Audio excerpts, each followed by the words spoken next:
دوستو، بزرگوں اور بھائیوں، ہم مسلمان ہیں۔ اللہ تبارک و تعالیٰ نے جو دین برحق ہمیں عطا فرمایا ہے، وہ دین ہماری تمام ضروریات کو پورا کرتا ہے۔ ہمیں یہ حکم دیا گیا ہے کہ ہم اللہ سے جب بھی مانگیں دنیا اور آخرت کی بھلائی مانگیں۔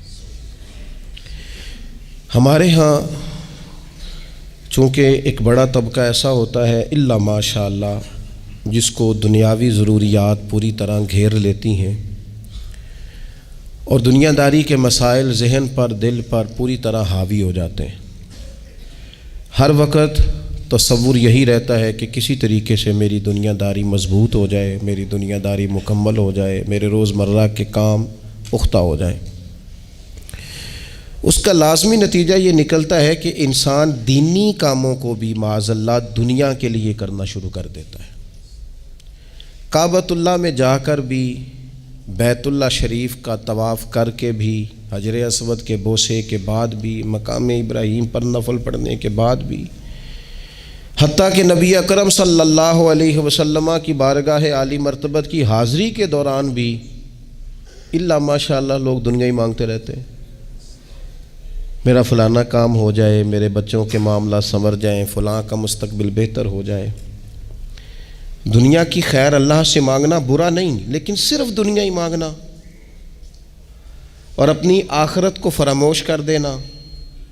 اللہ فرماتے ہیں وَالْآخِرَةُ خَيْرٌ وَأَبْقَىٰ، آخرت تمہارے لیے بہتر بھی ہے اور ہمیشہ باقی رہنے والی بھی ہے۔ قرآن مجید نے سورہ بقرہ کے اندر قریش مکہ کی اس عادت کا ذکر کیا ہے۔ فرمایا جب وہ حج کرتے تو ان کا طریقہ یہ تھا کہ وَمِنَ النَّاسِ مَن يَقُولُ رَبَّنَا آتِنَا فِي الدُّنْيَا، ان میں سے کچھ لوگ یہ کہا کرتے تھے کہ یا اللہ ہمیں دنیا عطا کر دے، ہمیں دنیا دے دے۔ رب فرماتا ہے وَمَا لَهُ فِي الْآخِرَةِ مِنْ خَلَاقٍ، ان لوگوں کا آخرت میں کوئی حصہ نہیں۔ مانگی بھی ہے تو صرف دنیا، حج کر کے بھی دنیا، اللہ کے گھر جا کے بھی دنیا، شیخ کا بیعت ہو کے بھی دنیا، دینی محفل سے مراد بھی یہ، دینی اجتماعات کر کے بھی، دینی مدارس قائم کر کے بھی، خانقاہ کا مسجد کا ماحول بنا کے بھی، اس سے بھی مطالبہ فقط دنیا کا۔ ان کفار کی اس عادت کو ذکر کر کے ہمیں سمجھایا گیا کہ جو فقط دنیا مانگتا ہے اس کا آخرت میں کوئی حصہ، اور فرمایا کچھ لوگ ایسے ہیں وَمِنْهُمْ مَنْ يَقُولُ رَبَّنَا آتِنَا فِي الدُّنْيَا حَسَنَةً، اچھا انہوں نے دنیا بھی مانگی تو صرف دنیا مانگی، حسنہ نہیں مانگی۔ اور یہاں فرمایا کچھ لوگ ایسے ہیں جو رب سے کہتے ہیں یا اللہ ہمیں دنیا میں بھی بھلائی عطا فرما، دنیا بھی دے تو حسنہ دینا، وہ دنیا دینا جو ہمارے دین کو تقویت دے، وہ دنیا دینا جو ہمارے اعمال حسنہ کو مضبوط کرے، دینی معاملات کو تقویت دے، دنیا بھی وہی عطا فرما۔ اور ساتھ کہتے ہیں وَفِي الْآخِرَةِ حَسَنَةً، یا اللہ ہمیں آخرت میں بھی بھلائی ہی عطا فرما، وَقِنَا عَذَابَ النَّارِ، اور ہمیں دوزخ کے عذاب سے بچا، أُولَٰئِكَ لَهُمْ نَصِيبٌ مِّمَّا كَسَبُوا، فرمایا ایسوں کو ان کی کمائی ہی ملے گی، جو انہوں نے کیا ہے وہ خوش نصیبی انہیں ضرور میسر آئے گی، چونکہ دنیا بھی مانگ رہے ہیں، آخرت بھی مانگ رہے ہیں۔ ہمیشہ کوئی بھی کام کریں کسی قسم کا بھی، اس میں یہ دیکھیں کہ کیا اس میں میرے لیے کوئی ذخیرہ آخرت بنے گا، کیا یہ کام میری قبر میں، حشر میں، قیامت میں میرے لیے کوئی فائدہ مند ہوگا۔ میں بڑے درد سے عرض کرتا ہوں بعض لوگ دینی کام کرتے ہیں اور ان سے جب سوالات کیے جاتے ہیں تو وہ بعض اوقات تکلیف دہ معاملہ ہو جاتا ہے کہ اس دینی کام کے پیچھے بھی وہ والا خلوص نہیں جو ایک مسلمان کا رب اور رسول کے ساتھ ہونا چاہیے، اس دینی کام کے پیچھے بھی کچھ دنیاوی مقاصد موجود ہیں۔ تو اگر بڑی پگڑی اور بڑے جبے کے پیچھے بھی ایک دنیا دار چھپا ہوا ہو، لوگوں کو تو دھوکہ دیا جا سکتا ہے، رب اور رسول کو تو نہیں نہ دیا جا سکتا۔ وہاں تو دلوں کا خلوص ہی پہنچتا ہے، وہاں تو نیتوں کا حسن ہی پہنچتا ہے۔ تو اللہ تبارک و تعالیٰ سے جب بھی سوال کیا جائے دنیا اور آخرت کی بہتری کا سوال کیا جائے۔ ایک لفظ ہے حدیث پاک میں جس کو عافیت کہتے ہیں، ترمذی شریف میں حضرت سیدنا عباس بن عبد المطلب رضی اللہ تعالیٰ عنہ، آپ کی روایت موجود ہے، فرماتے ہیں میں نبی پاک صلی اللہ تعالیٰ علیہ وسلم کی خدمت عالی مرتبت میں حاضر ہوا تو میں نے عرض کی یا رسول اللہ صلی اللہ تعالیٰ علیہ وسلم، مجھے ایسی چیز بتائیں جو میں اپنے رب سے مانگوں۔ چیز مانگنی ہوتی ہے نا، بعض اوقات موقع ملتا ہے تو کئی دفعہ انسان امتحان میں آ جاتا ہے کہ اب مجھے موقع مل گیا ہے، مجھے کہا گیا کچھ مانگ لو تو بھلا میں کیا مانگوں۔ حضرت عباس بن عبد المطلب رضی اللہ تعالیٰ عنہ نبی پاک علیہ السلام کے پیارے چچا جان ہیں، عرض گزار ہیں یا رسول اللہ صلی اللہ علیہ وسلم، مجھے بتائیے میں اپنے رب سے مانگوں تو کیا مانگوں؟ تو حضور نے فرمایا رب سے عافیت مانگو۔ کہتے میں کچھ دن رکا، کچھ دنوں کے بعد پھر حاضر بارگاہ ہوا اور عرض کی یا رسول اللہ صلی اللہ تعالیٰ علیہ وسلم، مجھے بتائیے میں اپنے مالک سے مانگوں تو کیا مانگوں؟ تو حضور نے پھر فرمایا اللہ سے مانگنا تو عافیت مانگنا۔ بزرگ فرماتے ہیں یہ عافیت کیا ہے؟ عافیت یہ ہے کہ یا اللہ ظاہری پریشانیاں، باطنی پریشانیاں، اے اللہ ظاہر کے میل کچیل بھی دور ہو جائیں، باطن کے بھی دور ہو جائیں، اے اللہ ہر معاملے میں، ہر آزمائش میں، ہر دکھ میں ہمیں تیری پناہ نصیب ہو جائے، یہ عافیت ہے۔ اور صوفیہ کرام فرماتے ہیں عافیت سے بڑی نعمت کوئی نہیں اگر کسی کو میسر آئے تو، عافیت سے بڑا حسن کوئی نہیں اگر کسی شخص کو یہ نصیب ہو جائے۔ اور ایک اللہ والے نے تو ایک اور بڑا خوبصورت ترجمہ یہاں کیا ہے، وہ کہتے ہیں عافیت کا مطلب ہے دل کا قرار، عافیت کا مطلب ہے باطن کا سکون، عافیت کا مطلب ہے انسان کے مزاج کا حوصلہ، ٹھنڈک، بردباری۔ جس بندے کو عافیت نصیب ہو جاتی ہے گویا اللہ اسے سکون کی دولت عطا فرما دیتا ہے، تھوڑے پیسوں میں بھی سکون، بغیر شہرت کے بھی سکون، کوئی بات مان لے تب بھی سکون، کوئی دھتکار دے پھر بھی سکون، لوگوں کی گڈ بک میں ہو پھر بھی سکون، اور اگر لوگ سارے مخالفت میں آ جائیں تو چونکہ اللہ نے عافیت دی ہے پھر بھی سکون۔ اللہ تعالیٰ نے ان لوگوں کو قرار کی دولت، اللہ سے عافیت مانگی جائے، اس میں دنیا کی بھی بھلائی شامل ہے، آخرت کی بھی بھلائی شامل۔ نبی اکرم صلی اللہ تعالیٰ علیہ وسلم توجہ دلاتے کہ اللہ سے تم عافیت مانگو۔ ہمارا نا جی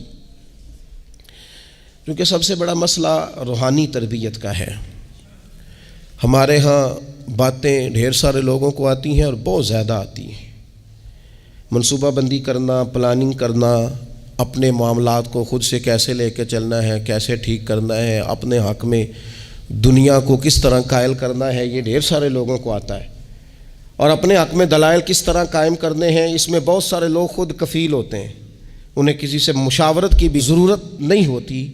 لیکن اللہ کی بارگاہ سے اپنا رشتہ کیسے جوڑنا ہے، مالک سے کرم کا سوالی کس طرح کر کے ہونا ہے، اللہ سے عافیت کا سوال کیسے کرنا ہے، یہ چونکہ روحانی تربیت میں ہمارا مزاج نہیں ہوتا لہذا ہم اس طرف جاتے نہیں، ہم وہ اپنی مرضی کی چیزیں، یعنی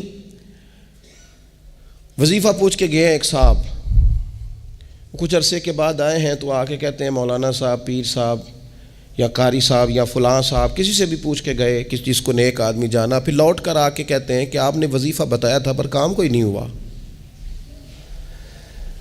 تو میں تو صاف کہتا ہوں اور کھلے دل سے کہتا ہوں کہ بھئی وظیفہ آپ کو بتایا تھا کہ اللہ کی رحمت متوجہ ہوگی، خدا کی رحمت کو آواز دینے کے لیے وظیفہ دیا تھا، کوئی بھی وظیفہ رب کو مجبور تو نہیں نہ کر سکتا معاذ اللہ۔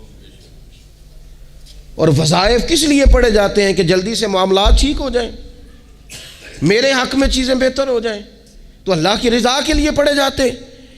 تو وظائف کو، عبادات کو، نوافل کو، تلاوت کو، درود پاک کو تو رضا الہی کا ذریعہ بنانا چاہیے، لیکن ہم چونکہ ایک پورا الجھاؤ رکھتے ہیں اپنی دنیا داری کے معاملات سیدھے کرنے میں، ایک پورا خیر رکھتے ہیں، وہ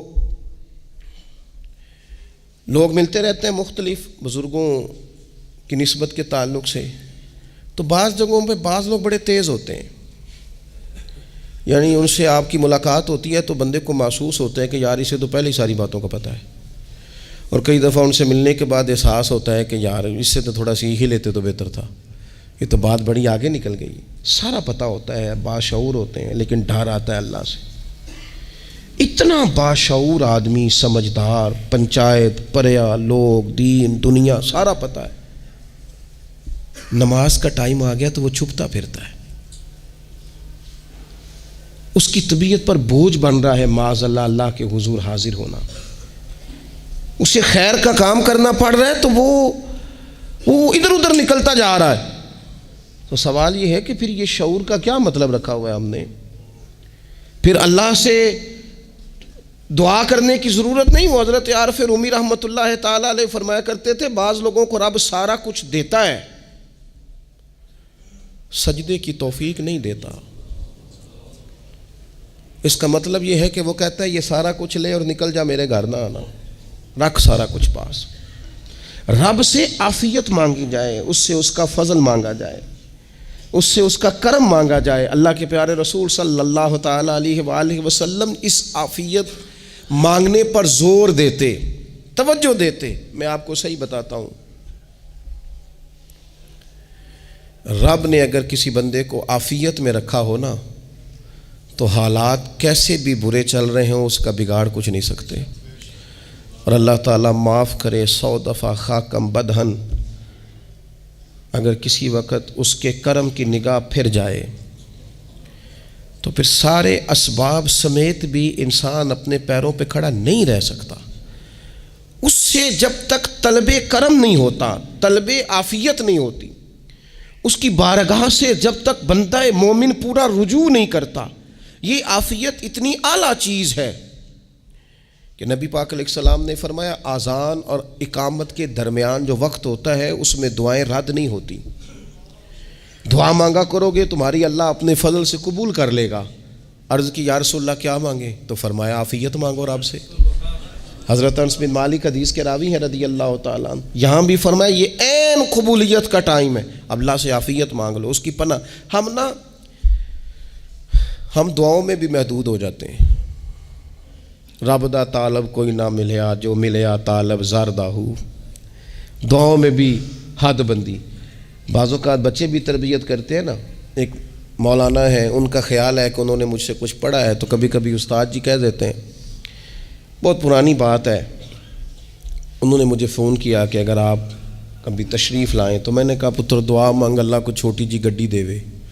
تو اس بچے نے میری بڑی تربیت کی، کہنے لگا استاد جی اللہ کو لو منگنی ہے تو وڈی ساری منگو، آپ نے محدود کیوں کیا کہ بھئی یہ چھوٹی سی اللہ گاڑی کیوں اللہ چھوٹی دے، رب دے تو بڑی دے اور رحمت سے دے، اللہ سے مانگنی ہے نا جی۔ ہم تربیت نہیں لیتے۔ میں نے اس کا شکریہ ادا کیا، میں نے کہا بیٹے تو نے بڑی سونی بات کی، اللہ تجھے اس کا اجر عطا کرے، اللہ تجھے برکات عطا کرے۔ اگر آپ نے سیکھنا ہے تو پھر آپ سیکھ لیں گے، اور اگر نہیں سیکھنا تو پھر یہی کہنا ہے ساری عمر لنگی بندہ کو نہیں ملیا، چونکہ مزاج نہیں ہے نا سیکھنے کا، اس لیے پھر ملا ہی کوئی نہیں، پھر ساری زندگی کو میسر ہی نہیں آیا، کسی نے نصیحت ہی نہیں کی، کوئی آنکھوں کو بھایا ہی نہیں، خود ہی بڑے سیانے تھے، خود ہی بہت بڑے تھے، اپنا قد ہی بڑا اونچا تھا، سب ٹھگنے چھوٹے اور کمزور اور بونے نظر آئے۔ عزیز بھائی، جب عافیت، ایک بزرگ تھے ہر وقت اللہ سے عافیت مانگتے تھے، ہر وقت اللہ سے عافیت مانگتے تھے، ہر وقت عافیت مانگتے تھے۔ لوگوں نے پوچھا، لوگ ان کو صالح جانتے تھے، نیک سمجھتے تھے، کہ حضور آپ اور کوئی دعا مانگتے نہیں، عافیت ہی مانگتے ہیں۔ فرمانے لگے میں مانگا کرتا تھا شروع میں، بعد میں خیال آیا ہے اور بھی دعائیں مانگا کرتا تھا، یہ احساس بعد میں نصیب ہوا۔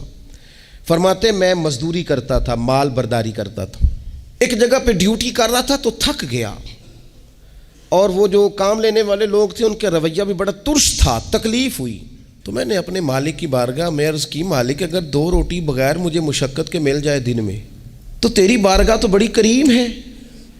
کہتے ہیں میں نے یہ دعا مانگ لی، ذرا میں تھوڑا آگے بڑھا تو 2 بندے آپس میں لڑ رہے تھے، میں ان کی صلح کرانے کے لیے، انہیں بچانے کے لیے آگے بڑھا، تو میں جس کو چھڑا رہا تھا دوسرے نے میرے اوپر ضرب لگا دی، میرا بھی سر پھٹ گیا۔ تھوڑی دیر کے بعد وہاں پولیس آ گئی، وہ تینوں کو لڑنے والا سمجھ کے اٹھا کے لے گئے، مجھے جیل ہو گئی، 2 روٹیاں بغیر مشقت کے روز ملنی شروع ہو گئی۔ دعا مانگی تھی نا کہ یا اللہ 2 روٹیاں مل جائے نا بغیر مشقت کے، کہتے ہیں وہ 2 روٹیاں روز ملتی، کوئی کام نہیں کرنا پڑتا تھا، پر جیل ہو گئی۔ فرماتے ہیں میں بڑا پریشان تھا، روز روٹیاں پابندی سے آتی اور بہترین آتی، کھانا ملتا۔ پھر کچھ عرصے کے بعد میں نے سوچا کہ یار یہ دعا تو قبول ہو گئی نا تیری، اب تو اگر اس پر کوئی الگ بات کرے گا تو وہ تو غلط کرے گا۔ کہتے ہیں پھر خود ہی میرے دل میں اللہ نے بات ڈالی اور میں نے عرض کی مالک 2 روٹیاں نہیں، مجھے تو عافیت چاہیے، مجھے تو عافیت دے، میرے اوپر تو کرم فرما، تو نظر رحمت کر، جے ایک قطرہ بخشے مینوں، جے ایک قطرہ بخشے مینوں تے کام بن جاندا ہی میرا، مہربانی کر، عافیت عطا کر۔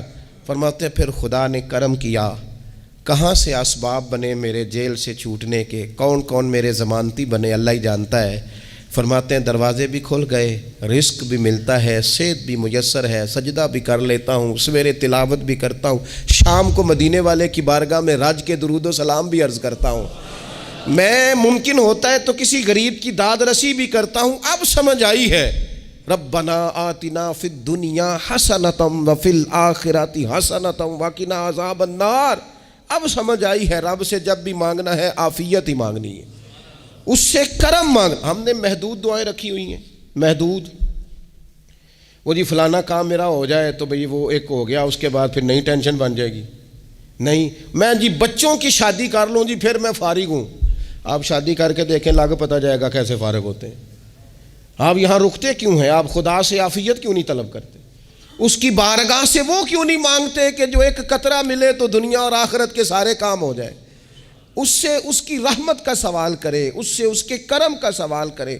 اللہ کی بارگاہ میں بھی حاضر ہونا اور جچی تلی اور جناب ناپ تول کر اور محدود چیزوں کا سوال کرنا، مالک سے مانگیں، اور وہ جب دیتا ہے تو دیتا بھی بے حساب ہی ہے۔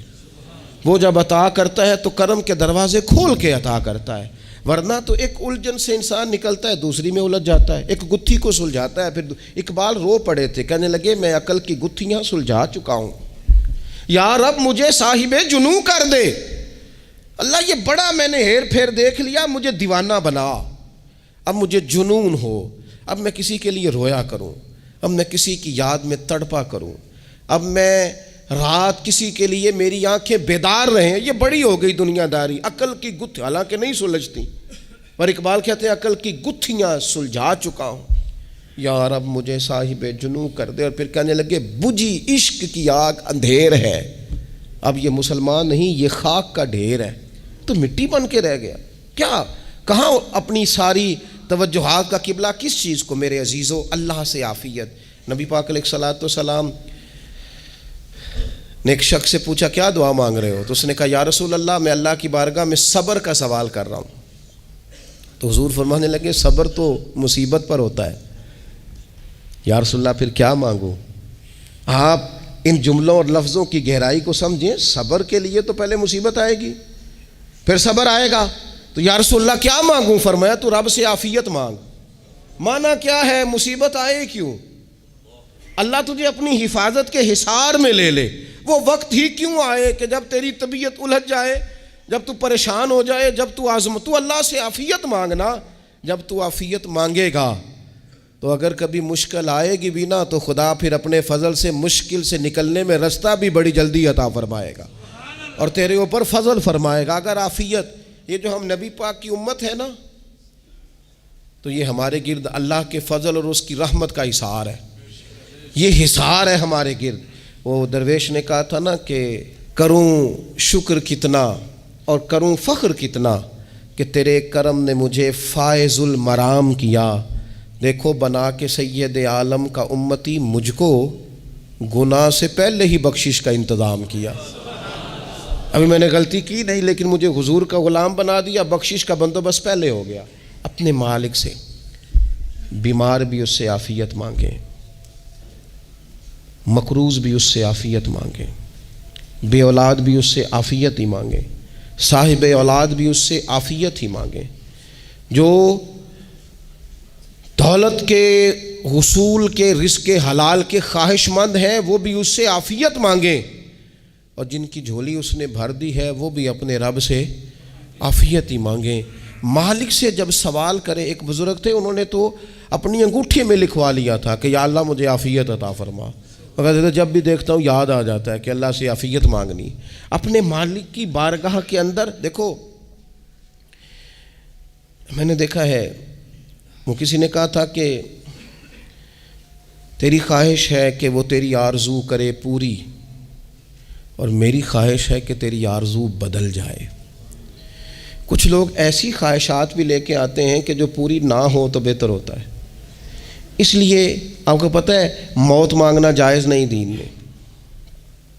مصائب سے گھبرا کر، مشکلات سے گھبرا کر، زندگی کے مد و جزر سے پریشان ہو کر موت کا سوال کرنا جائز نہیں. کس طرح جائز ہے؟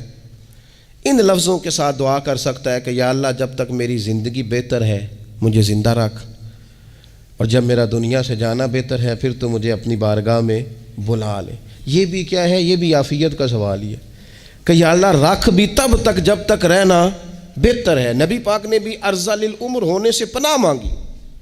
ہمارا یہ مزاج بن گیا ہے کہ ہم اپنے حق میں ایسی چیزوں کا سوال کر رہے ہوتے ہیں جو کئی دفعہ ہمیں مل جائیں تو ہمارا نقصان کریں. قرآن حکیم ایک جگہ پہ اللہ کریم نے فرمایا ہے کہ اگر سب لوگوں کو مال دے دوں تو بغاوت کریں، فساد ہو جائے. کیا مانا؟ کہ اپنا نقصان کر بیٹھے لوگ. ہم اپنے مالک کی بارگاہ میں بعض ایسی چیزوں کے سوالی ہیں کہ جو ہمارے لیے ٹھیک نہیں ہے، ہمیں اس کے کرم پر چھوڑنا ہے، اس سے عافیت مانگنی. اور بعض لوگ، کیونکہ میں کہہ چکا ہوں شروع میں کہ ہماری دینی روحانی تربیت نہیں ہوتی اور ہم کہیں سے باقاعدہ اسباق لینے کے قائل ہی نہیں ہوتے، پوری تربیت کا ہمارا مزاج نہیں ہوتا، اپنی عقل اور اپنا شعور اور اپنے حساب سے ہم زندگی کو بتانا چاہتے ہیں. اور یہ جو میرا دور ہے یہ ویسے ہی الجھا ہوا زمانہ ہے، اللہ ماشاء اللہ، پتہ نہیں کوئی کیا بول رہا ہے، کوئی کیا کہہ رہا ہے، ایسے ہے جیسے کوئی میلہ لگا ہوا ہے اور کان پڑی آواز سنائی نہیں دے رہی. جس کی دکان پر کوئی گاہک نہیں وہ بھی کہہ رہا ہے لائنیں بنا لو. ایسا الجھا ماحول ہے اور ایسی آزمائش ہے کہ لوگ بیچارے پریشان ہیں. دیکھیں جب تربیت کے ساتھ انسان آگے بڑھتا ہے نا، ہمارے پاس مقتدا ہے اللہ رسول کا کلام، ہمارا پیشوا ہے رب رسول کا فرمان. جب ہم کتاب و سنت کی روشنی میں آگے بڑھتے ہیں تو پھر ہمارے لیے منزل آسان بھی ہوتی ہے اور قریب بھی ہوتی ہے. پھر ہمارے لیے آگے کی طرف سفر کرنا، آگے بڑھ جانا یہ آسان ہوتا ہے. آپ غور کریں جو لوگ دنیا میں کامیاب رہے، بھلا کس طرح کامیاب رہے؟ وہ اس طرح کامیاب رہے کہ انہوں نے نا اپنے رب سے عافیت مانگی. اللہ تعالیٰ نے خود بخود ان کے لیے رستے بنائے. آپ تاریخ پڑھیں گے بعض لوگوں کی تو لگ نہیں رہا تھا کہ وہ اتنی کامیابی حاصل کریں گے. دیکھ لیں آپ حضرت غوث اعظم جیلانی رضی اللہ تعالیٰ عنہ بغداد شریف تشریف لاتے ہیں تو ان کی کیفیت یہ ہے کہ پتے کھا کے گزارا کرنا پڑتا ہے. یعنی پیچھے کوئی ایسا بیک گراؤنڈ کسی کا بنایا ہوا ادارہ، کوئی بڑی خانقاہ، کوئی بڑے لمبے چوڑے والد صاحب کے مریدین، کوئی بڑا لمبا سلسلہ نہیں مل رہا. ان کو بظاہر پتے کھا کے گزارا کرنا پڑتا ہے، لیکن چونکہ وہ نکلے ہیں اللہ کی مدد کے ساتھ، انہیں اللہ نے تائید دی ہے، فضل فرمایا ہے، تو نتیجہ یہ نکلا ہے کہ 70 ہزار بندہ ایک ایک وقت میں تربیت لینے کے لیے ان کے سامنے موجود ہے. یہ اللہ نے اسباب بنائے ہیں، کیونکہ جب رب عافیت عطا کرتا ہے تو پھر اللہ اسباب بھی پیدا فرماتا ہے. ہمارا ذہن تو تھک جاتا ہے سیاست کرتے کرتے. ہم تو جناب پوری ترتیب سے ہمیں سلیقہ آتا ہے کس طرح کر کے کس بندے کو کیسے قائل کرنا ہے. پورے طور پر ہم وہ ساری زندگی سیاست کرتے رہتے ہیں. وہ خاندانوں میں بھی چلتی ہے، گلی محلے میں بھی چلتی ہے، دوستوں میں بھی چلتی ہے، اور بعد میں پتہ چلتا ہے کہ یہ پتے کھیل کون رہا تھا. اصل میں صلح کرانے والا تھا کہ لڑائی کرانے والا تھا. یہ سب کا خیر خواہ تھا، یا سب کی ذہن کے اندر فطور کی آمیزش ہی اس شخص کی وجہ سے تھی. ہم چونکہ وہ خاص عافیت اللہ سے نہیں مانگتے، ہماری مخصوص سیاست ہوتی ہے سبھی کو راضی رکھو. اس کا نتیجہ یہ نکلتا ہے کہ ایک ٹائم آتا ہے کوئی بھی راضی نہیں رہتا. ہم اگر اپنے مالک کی طرف رجحان کریں اور اللہ نے جو ہمیں شعور دیا ہے اس شعور کو لے کر اللہ کی بارگاہ کی طرف بڑھیں. آپ یقین کریں اعلیٰ حضرت بریلوی رحمۃ اللہ علیہ کی کتابیں ہیں، ایک ایک کتاب پر پی ایچ ڈی ہو رہی ہے، اور انہوں نے 150 سال پہلے بیٹھ کر جو کچھ لکھا تھا بین ہی لفظ بلفظ اس کی ضرورت آج محسوس ہو رہی ہے اور آنے والے وقت میں بڑھ رہی ہے. لیکن ان کے پاس کوئی ٹیم نہیں تھی، 50 لوگ نہیں تھے جو ان کے پاس بیٹھ کے لکھواتے، اپنا پریس نہیں تھا، ایسے لوگ نہیں تھے کہ جن کو پتہ ہوتا کہ کتاب ہم کل چھاپیں گے اور اتنے فیصد یہ مارکیٹ میں نکل بھی جائے گی. ایسا کچھ نہیں تھا. کیا تھا؟ اللہ کی مدد ساتھ تھی، تائید ایزوی ساتھ تھی، اللہ نے اپنی عافیت میں رکھا تھا. وہ قرآن مجید کی آیت کا ترجمہ کرتے ہیں نا اعلیٰ حضرت اہدنا الصراط المستقیم، یا اللہ ہمیں سیدھی راہ پہ چلا. بہت سارے مفسرین نے کہا اے اللہ ہمیں سیدھا راستہ دکھا، فرماتے ہیں اے اللہ ہمیں سیدھی راہ پر چلا۔ تو کسی نے کہا حضور یہ چلا اور دکھا میں کیا فرق ہے؟ فرمانے لگے دکھانے کا مطلب یہ ہوتا ہے کہ کسی نے پوچھا میں نے گجرانوالہ جانا ہے، تو دکھانا یہ ہے کہ اسے کہا یہاں سے باہر نکلو، روڈ پہ چڑھ جاؤ، سیدھے جاؤ گے، ایک پول آئے گا، اسے کراس کرنا، نیچے اترنا، وہاں سے شہر شروع ہو جائے گا۔ پھر اس نے اگر کوئی اندرونی جگہ شہر کی پوچھ لی تو اس کو کہا کہ رائٹ ہو جانا، پھر لیفٹ ہو جانا، پھر آگے کسی سے مزید۔ یہ ہے راستہ دکھانا، اور ایک ہے چلانا۔ اس نے کہا میں نے گجرانوالہ جانا ہے، تو اس نے کہا ساتھ بیٹھنا میری گاڑی پہ، جہاں تو نے جانا ہے میں چھوڑ کے آتا ہوں۔ یہ راستے پہ چلانا ہے، یہ مقام تفکر ہے، آپ اس پر غور فرمائیں گے۔ کہتے ہیں یا اللہ تو ہمیں راستہ دکھائے گا اور دکھاتا ہے، لیکن چاروں جانب شیطان بھی تو بیٹھا ہے نا، فتنے بھی تو ہے نا، تو اگر تیری رحمت ساتھ ساتھ رہے، مانا کہ محبت کے سفر میں ہر گام پہ 100 مشکل ہے، لیکن یہ سفر آسان بھی ہے اگر ساتھ تمہارا ہو جائے۔ اگر تو ساتھ چلے تو پھر یہ سفر مشکل ہے۔ وہ ہارون رشید نا اپنے محل کی چھت پہ ٹہل رہا تھا، سب سے اوپر والے چوارے پر، نیچے سے حضرت بہلول دانا گزر رہے تھے، اوپر اس کے ساتھ سپاہی بھی تھے، گن مین بھی تھے۔ اس نے کہا یہ بابا تو ذرا اوپر اٹھاؤ۔ انہوں نے ایک ڈولی، ایک ٹوکری سمجھ لیں، اس کو رسیاں باندھ کے نیچے پھینکا۔ نیچے جو سپاہی تھے ان کو کہا کہ یہ بابا جی کو پکڑ کے اس میں بٹھاؤ۔ انہوں نے جبراً تھاما بابا جی کو، اس میں ڈالا، اوپر والوں نے کھینچ لیا۔ 2-3 منٹ لگے۔ ہارون رشید کے سامنے حضرت بہلول دانا پہنچ گئے تو تھوڑے ناراض بھی ہوئے کہ یہ کوئی طریقہ تو نہیں نا بلانے کا۔ ملاقات ہوئی تو کہا کیوں بلایا؟ کہنے لگا ایک مسئلہ پوچھنا تھا۔ فرمانے لگے بادشاہ ہے نا، تیرے مسئلے پوچھنے کا بھی اپنا ہی انداز ہے، پوچھ مسئلہ۔ کہنے لگا بابا پوچھنا تھا کہ آپ اللہ تک کیسے پہنچے؟ حضرت بہلول دانا چپ کر گئے۔ 2-4 منٹ کے بعد کہنے لگے جس طرح ابھی زمین سے تیرے تک نہیں پہنچا، بالکل اسی طرح ہی پہنچ گیا ہوں رب کریم کی بارگاہ تک، اور وہ بھی جو اس نے کرم فرمایا ہے، ورنہ میں تو نہیں سمجھتا کہ میں پہنچ گیا ہوں، وہ بھی اگر تیری خوش گمانی ہے۔ ہارون رشید کہنے لگا مجھے سمجھ نہیں آئی۔ فرمانے لگے تو بادشاہ جو ہے اتنی جلدی کیسے سمجھ میں آئے گی تجھے بات؟ فرمانے لگے اگر میں تجھ سے ملنا چاہتا نا تو میں ایک درخواست لکھتا، پھر کسی وزیر سے سفارشی سائن کراتا، پھر وہ جمع کراتا، پھر مجھے ٹائم ملتا کہ فلاں دن فلاں تاریخ فلاں ٹائم آ جانا، پھر آ کے میں لائن میں لگتا۔ پھر بھی تو بادشاہ ہے، تیرا موڈ بنتا ملنے کا کہ نہ بنتا؟ جب میں چاہتا تو پتہ نہیں کتنا ٹائم لگ جاتا، جب تو نے چاہا ہے نا تو 1 منٹ بھی نہیں لگا۔ فرمانے لگے میں نے دعویٰ ہی نہیں کیا کہ میں جد و جہد کر کے پہنچوں گا، میں نے تو رب کی بارگاہ میں عاجزی کی ہے، پھر رب نے ہی کرم فرمایا ہے، اسی نے مہربانی کی ہے۔ مانا کہ محبت کے سفر میں ہر گام پہ 100 مشکل ہے، لیکن یہ سفر آسان بھی ہے اگر ساتھ تمہارا ہو جائے۔ اس کے کرم کا ساتھ رہا ہے، اس سے عافیت مانگی ہے، اپنے آپ کو اس کے سپرد کیا ہے تو اس نے کرم کر دیا۔ جب تک یہ مزاج نہیں ہم بناتے کہ مالک سے عافیت کا سوال کریں، اپنے آپ کو اپنے رب کے حوالے کر دیں، اس کی رحمتوں کے سپرد کر دیں، اتنی دیر تک زندگی میں ٹھہراؤ نہیں آتا، قرار نہیں آتا۔ مشکات میں موجود ہے، اللہ کے پیارے رسول صلی اللہ تعالیٰ علیہ وسلم تیمارداری کے لیے گئے تو صحابہ کرام فرماتے ہیں وہ بندہ نا اتنا پتلا نحیف اور لاغر ہو گیا تھا جس طرح چڑیا کا بچہ ہوتا ہے، کمزوری ضعف طاری تھا۔ تو محبوب کریم نے اسے دیکھا تو بڑے کریمانہ انداز میں کریم فرمانے لگے تو کوئی دعا نہیں مانگتا، تو عافیت نہیں مانگتا اللہ سے؟ عرض کی یا رسول اللہ صلی اللہ تعالیٰ علیہ وسلم، میں نے اپنے رب کی بارگاہ میں عرض کی ہے مالک قیامت کا عذاب بڑا سخت ہے، میں نہیں برداشت کر سکتا، تو نے اگر مجھے کوئی سزا دینی ہے تو یہیں دے لے، قیامت کو نہ دینا۔ تو کہتے ہیں محبوب فرمانے لگے سبحان اللہ، او خدا کے بندے تو رب کی سزا دنیا میں بھی نہیں سہ سکتا، اللہ سے یہ بھی سوال نہ کر، تو رب سے کہہ ربنا آتنا فی الدنیا حسنۃ وفی الآخرۃ حسنۃ وقنا عذاب النار، تو رب سے دنیا میں بھی حسنہ مانگ، بھلائی مانگ، تو آخرت کے لیے بھی بھلائی مانگ، تو اس سے عافیت کا سوال کر۔ تو نے یہ سوال کیوں کیا؟ عرض کی یا رسول اللہ کرم ہو گیا ہے، مجھے سمجھ آ گئی ہے، اب میں اسی طرح ہی کروں گا۔ عزیز دوستو ہم کہاں سہ سکتے ہیں؟ ہم دنیا میں رب کی سزا ہم نہیں سہ سکتے، ہم کمزور ہیں تو گرمی نہیں سہ سکتے، شدید سردی نہیں سہ سکتے، شدت کی بھوک لوگ نہیں سہ سکتے، کوئی آزمائش نہیں سہ سکتے، وہ جو لوگ بعض اوقات کہہ دیتے ہیں نا جی فلاں چیز ہمارے اعمال کا نتیجہ ہے، تو میں کیا کرتا ہوں، نہ کو یار، ہم تو یہ بھی نہیں سہ سکتے، ہم کہاں برداشت کر سکتے ہیں، ہمیں تو وہ معاف ہی فرمائے، ہم حساب والے ہے ہی نہیں، ہم تو صرف معافی والے ہیں۔